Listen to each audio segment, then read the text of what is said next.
नमस्कार. नमस्कार. शिवछत्रपती पुरस्कार विजेते राष्ट्रीय खेळाडू ललित सावंत आज आपल्याबरोबर आहेत, जे खरं तर मुंबईच्या विजय क्लबचं प्रतिनिधित्व करतात. मला सर्वात महत्त्वाचा ह्यांना पहिला प्रश्न असा विचारायचा आहे की शिवछत्रपती पुरस्कार खेळाडू जे आज मुंबईने सर्वात जास्त दिलेले आहेत आणि आज मुंबईचा क्रमांक राज्य अजिंक्यपद स्पर्धेमध्ये घसरतोय प्रत्येक स्पर्धांमध्ये, ती राष्ट्रीय म्हणजे पुरुषांची असो, ज्युनियर असो किंवा सब ज्युनियर असो. तर त्यासाठी शिवछत्रपती पुरस्कार विजेते खेळाडू काही प्रयत्न करत आहेत का? नाही, वास्तविक सर्वप्रथम मला इथे बोलवल्याबद्दल मी आयोजकांचा आभार मानतो. जसं तुम्ही मला विचारलं की शिवछत्रपती क्रीडा पुरस्कार खेळाडू एकत्रितपणे काही कार्य करतात का, जे काही आता आपला हा ड्रॉबॅक आहे किंवा ही आपली खंत म्हणा की मुंबई जिल्ह्याचं एक रँकिंग खाली खाली होत चाललेलं आहे. तर मला असं वाटतं शिवछत्रपती क्रीडा पुरस्कार विजेते आपल्या जिल्ह्यातल्या बऱ्याच क्लबमध्ये आहेत.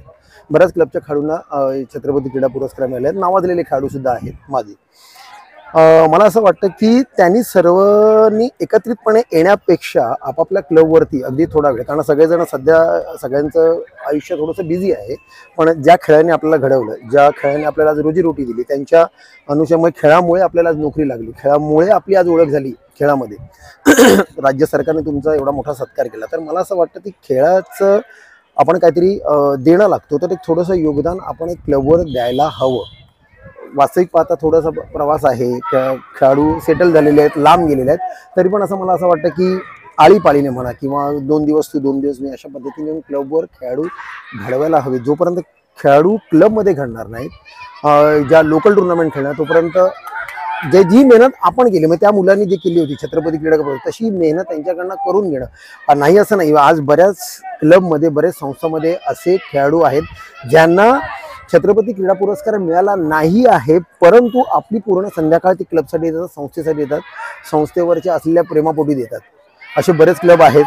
मी समर्थचं उदाहरण देऊ शकतो, मी श्री समर्थचं, ओम समर्थ देऊ शकतो, मी विद्यार्थीची क्रीडा मंडळाचं देऊ शकतो, टिपू सारखे म्हणा की तुमच्यासारखे सर म्हणा किंवा अरुण देशमुख सारखे सर, जे आपली संध्याकाळचे 3 तास हे क्लबच्या संस्था देतात. संस्था टिकावी, संस्थेमध्ये खेळाडू राहावे, यासाठी खरं तर हे खरोखर कौतुकास्पद आहेत. पण त्यांच्या ह्या योगदानाची तेवढी दखल घेतली जात नाही. ते त्यांच्या परीने प्रयत्न करतात, पण त्यांना जर त्यांच्याच क्लबमधल्या घडलेल्या छत्रपती क्रीडा पुरस्कारांच्या खेळाडूंची जर जोड लागली, निदान मार्गदर्शनापुरती, खेळ वाढवण्यासाठी काही टेक्निक्स घेऊन होती, तरी असं मला वाटतं. आणि थोडी मेहनत तर हवीच.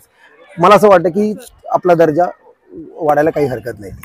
खरोखर म्हणजे तुम्ही जे म्हणताय ते बरोबर आहे, परंतु त्याबरोबर एक खंत अशी आहे की शिवछत्रपती पुरस्कार विजेते खेळाडू कुठेतरी मागे राहत आहेत किंवा पुढे येत नाहीत. बरं. ही ॲज अ म्हणजे संघटक किंवा आम्ही जे मुंबई खो खो संघटनेचे पदाधिकारी आहोत, तर त्यावेळेला आम्हाला कुठेतरी असं जाणवतं की शिवछत्रपती पुरस्कार विजेते खेळाडू कुठेतरी मागे राहत आहेत.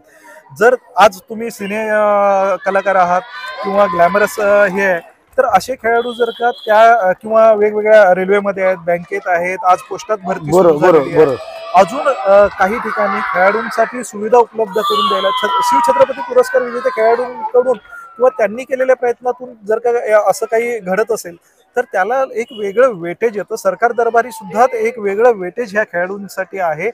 तर त्या पद्धतीने कार्य व्हायला हवं असं मला वाटतं. पुढचा प्रश्न मला असा विचारायचा आहे की आज शिवछत्रपती पुरस्कार विजेते जे खेळाडू आहेत, त्यांची जर का त्यांनी जर का एक ऑर्गनायझेशन केलं आणि त्यांनी जर का एक एकत्रितपणे काही, कारण प्रत्येकाला तुमचं बिझी लाईफ आहे, दुसऱ्याचं अजून कुठेतरी बिझी लाईफ असेल, तिसऱ्याचं अजून कुठेतरी बिझी लाईफ असेल, त्याने प्रत्येकाने आपापल्या क्लबमध्ये योगदान दिलं पाहिजे, हे आपण तर सातत्याने सांगत आलोय आणि ते व्हायला सुद्धा हवं, परंतु ते होत नाही.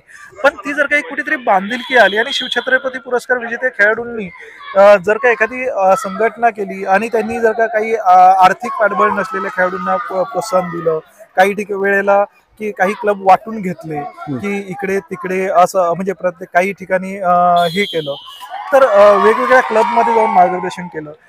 शिबिरांमध्ये महत्वाचं म्हणजे जी आता संघ निवड होते जिल्ह्याची, आणि त्या शिबिरांमध्ये मार्गदर्शन केलं, तर यावेळेमुळे खेळाडूंना चांगलं बळ मिळेल असं नाही वाटत आपल्याला? नक्कीच मला असं वाटते. चांगला प्रश्न विचारला सर तुम्ही. जेव्हा काही आपल्या संघ निवड असतात, जिल्ह्याचे संघ निवडले जातात किंवा मुलांचे म्हणा, मुलींचं पण तसं म्हणाला की प्रमाण कमी आहे. जेवढे छत्रपती क्रीडा पुरस्कार विजेते खेळाडू आहेत त्यांच्याकडे प्रचंड अनुभव आहेत. थोडंसं आता खेळामध्ये थोडीशी टेक्निक बदलली असेल, पण एवढं वर्ष खेळल्यानंतर त्यांना ती टेक्निक अनुषंगाने त्यांना नवीन टेक्निक शिकवायला फारसं कठीण जाणार नाही. तुम्ही म्हणाल्याप्रमाणे अगदी बरोबर आहे. जेव्हा कधी शिबिर लागलं किंवा मी म्हणत होतो की आपापल्या निदान जिल्ह्यासाठी आपल्या संस्थेसाठी किमान आठवड्यातले 2 तास तरी द्यायला पाहिजे असं मला वाटतं. कारण तेवढी ती बांधिली की आपली, कारण आपण आज जे काही आहोत हे खो खोमुळेच आहोत. आज माझं सर्व झालं, आज मी सेटल्ड आहे, आज मला नोकरी आहे, आज माझं नवीन घर आहे, हे कोणामुळे झालंय? खो खोमुळे झालेलं आहे. कारण तुम्ही म्हणजे असं सांगायला हरकत नाही, फार कमी जण असे शिकले असतात या खेळामुळे तुम्हाला नोकऱ्या लागल्यात. आज तुम्ही विवाहित आहात, तुमचा संसार आहे, जे काही ब्रेड बटर आहे या खेळामुळे आहे. तर मला वाटतं की खेळाला न विसरता आपण थोडंसं त्याचं ऋण या पद्धतीने फेडायला पाहिजे असं मला वाटतं. नाहीतर कसं असतं की असे बरेच संस्थेमध्ये प्रशिक्षक आहेत ज्यांना खेळामुळे नोकऱ्या मिळालेल्या नाही आहेत, आपल्या प्रायव्हेट नोकरी धंदा सांभाळून संस्थेसाठी वेळ देतात आणि खेळाडू घडवण्याचा प्रयत्न करतात.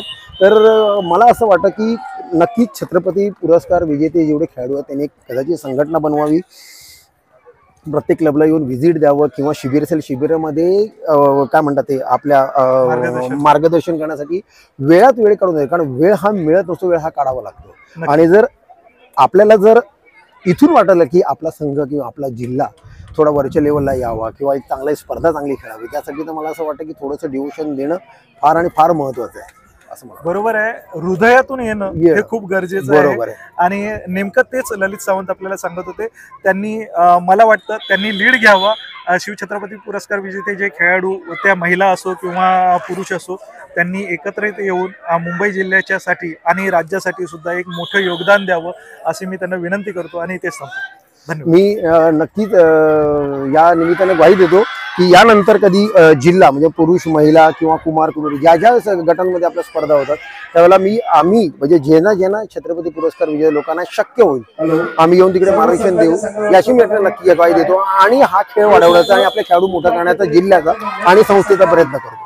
अतिशय छान असं त्यांनी स्वतःचं योगदान देण्याचं मान्य केलं आणि त्याचबरोबर इतर खेळाडूंना सुद्धा मोटिवेट करून ज्यांना शिवछत्रपती पुरस्कार मिळालेला आहे अशा खेळाडूंना ते घेऊन मुंबई जिल्ह्यासाठी किंवा राज्यासाठी ते प्रयत्न करतील आणि आपल्या लोकांना आपल्या खेळाडूंना मार्गदर्शन करतील आणि आपल्याला योग्य असे खेळाडू घडवायला मदत करेल. धन्यवाद ललित सावंत. थँक्यू.